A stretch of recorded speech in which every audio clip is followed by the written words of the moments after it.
आता राजकीय आपण जर बघितलं, तर पदासाठी काही करायला तयार आहेत. मात्र हं. तुम्ही त्यावेळेस पदाला डायरेक्ट लाथ मारली होती.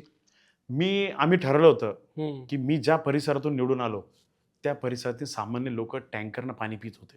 हं, आजही पितात. आजही लोकं टँकरनं पाणी घेत आहे.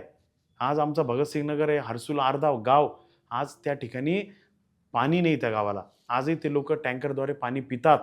हं, आणि ज्या लोकाला आम्ही शब्द दिला होता, की आम्ही निवडून आल्यानंतर तुम्हाला पाणी देऊ, तर आम्ही त्यांना तोंड काय दाखवू दाखवू आम्ही त्यांना? हं, आणि त्यावेळेस आम्ही पदावर बसत असताना आम्ही पदाचा आम्हाला कधी मोह नव्हता.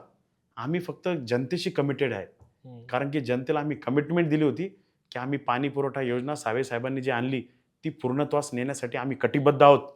आणि सावे साहेबांना आम्ही सांगितलं, की "साहेब, हे लक्षात घ्या."